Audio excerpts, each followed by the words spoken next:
ইন্দুরের গর্ত অপমানা পালাবার জন্য।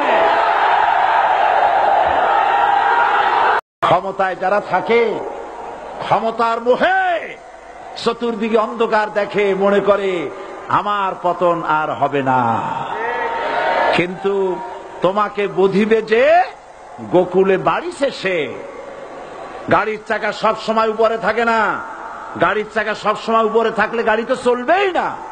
গাড়ির চাকা ঘোরে বলেই তো গাড়ি চলে। সুতরাং এই উপরে তোমার চাকা উপরে এখন আছে বলে, তোমার দলের চাকা উপরে আছে বলে যারা মানুষের উপরে জুলুম করছো, আলেমদেরকে ধরতেছো, মুসল্লিদেরকে ধরে ধরে জেলে ঢুকাচ্ছ, সময় আসবে এমন ইন্দুরের গর্ত অপমানা পালাবার জন্য।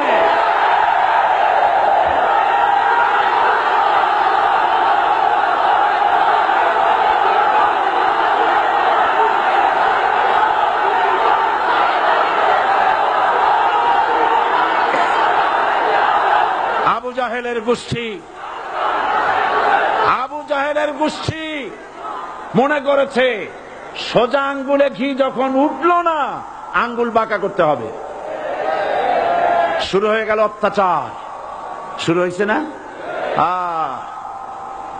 হযরত সুমাইয়া রাদিয়াল্লাহু তাআলা আনহা কি নির্মম ভাবে, নিষ্ঠুর ভাবে তাকে শহীদ করা হলো।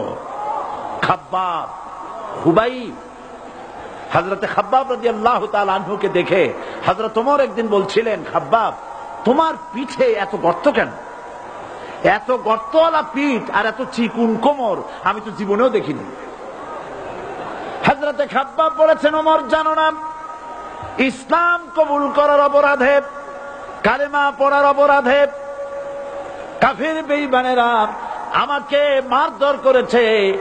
যখন আমি তাদের মারে কালেমা ছাড়ি নাই, তখন আগুন জ্বালায়া আগুনের আংটার উপরে, আংটা আগুনের উপরে আমাকে চিৎ করে শোয়ায়া, আমি যেন নড়াচড়া করতে না পারি সেজন্য আমার বুকের উপরে পাথর চাপা দিয়ে রেখেছে। আগুনে গোশত পুড়ে পুড়ে আগুন ভিতরে ঢুকেছে, গায়ের রক্ত আর চর্বি গলে গলে পড়ে আগুনগুলো নিবেছে। ওই পিঠে যে গর্ত হয়েছে আজও পর্যন্ত সেই গর্ত মিটে যায় নাই। হযরত খাব্বাব রাদিয়াল্লাহু তাআলা আনহু বলছেন, বুখারী শরীফে হাদিসে ভাবে এসেছে, ওয়ান খাব্বাব বিন আরিত রাদিয়াল্লাহু তাআলা আনহু আন্নাহু قال شكونا إلى رسول الله صلى الله عليه وسلم وهو متوسد بردة له في ظل الكعبة। আমি গেলাম রাসূলুল্লাহর কাছে, যে দেখি হুজুর বাইতুল্লাহ শরীফের ছায়ায় আরাম ফরমাচ্ছেন। আমি কাছে গিয়ে বললাম, আলা তাস্তানসিরু লানা আলা তাদউ লানা ইয়া রাসূলুল্লাহ, হে রাসূল আপনি কি আমাদের জন্য দোয়া করবেন না?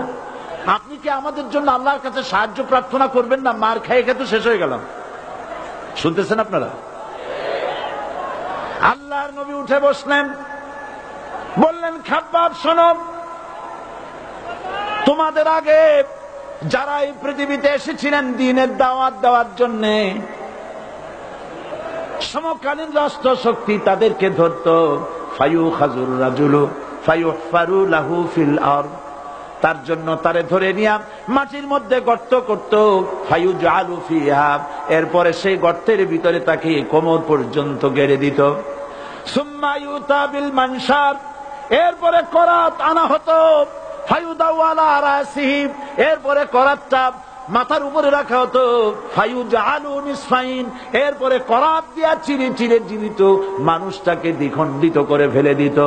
মা ইয়াসুদ্দুহু যালিকা আন দীনি, এত কষ্ট দেওয়ার পরেও, এত জুলুম করার পরেও দ্বীনের দায়ীদেরকে এক চুল পরিমাণ আল্লাহর রাস্তা থেকে তারা সরাই দিতে পারে নাই।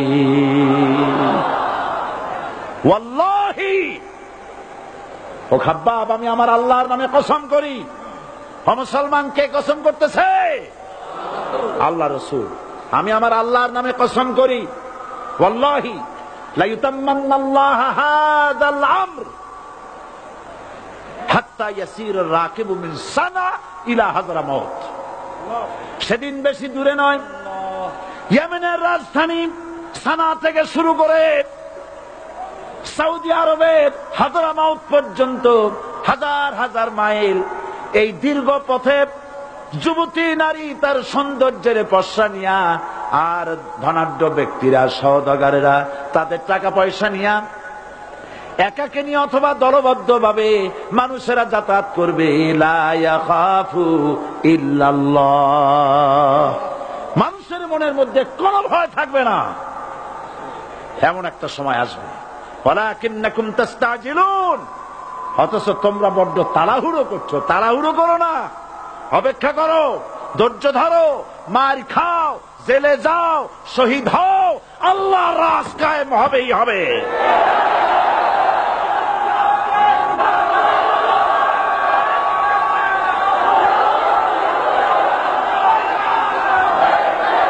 বিল্ডিং থেকে শিক্ষা গ্রহণ করুন। বিল্ডিং, ইমারত, দালান থেকে শিক্ষা গ্রহণ করুন। এই যেটা দালান আছে না পাশে, দেখতে পাচ্ছেন? এই দালান কি দিয়ে তৈরি করা হয়েছে বলেন? ইট। সমস্ত ইটেরা যদি ধর্মঘট করত, আমরা কেউ মাটির তলায় যাব না, কেউ আমরা আগুনে পুড়ে ঝামা হব না, পিক হব না, কেউ আমরা টুকরা টুকরা হব না, সবাই থাকবো উপরে উপরে, তাহলে কি দালান হইতো নাকি? এই বিল্ডিং নির্মাণ করতে গিয়া ইটের যে স্যাক্রিফাইস, হাজার হাজার ইটকে পিক হতে হয়েছে, পুড়ে যেতে হয়েছে, খোয়া হতে হয়েছে, ভেঙে টুকরা টুকরা হয়ে 50 ফিট মাটির নিচে যেতে হয়েছে, তারপরে ইমারত গঠন হয়েছে, সুন্দর দালান তৈরি হয়েছে। যারা ইসলামী শাসন চান, আল্লাহর দ্বীনকে বিজয়ী দেখতে চান, তাদেরকে অসংখ্য মানুষকে পোড়াইটের মতো জেলখানায় পুড়ে পুড়ে মরতে হবে, অসংখ্য মানুষকে ফাঁসির কাস্তে ঝুলতে হবে, গায়ের রক্ত দিতে হবে, শহীদ হতে হবে, তারপরে ইসলামের ইমারতটা কায়েম হয়ে যাবে। শায়ের কবি কি সুন্দর করে বলছেন, কবি সুন্দর করে বলছেন, ये शहादत गाहे उल्फत में कदम रखना, ये शहादत गाहे उल्फत में कदम रखना, लोग समझते हैं आसा है मुसलमान होना। মানুষেরা মনে করে মুসলমান হওয়া খুব সহজ জিনিস। না, মুসলমান হওয়ার অর্থ হলো শাহাদাতের ঈদগাহে শামিল হয়ে যাওয়া।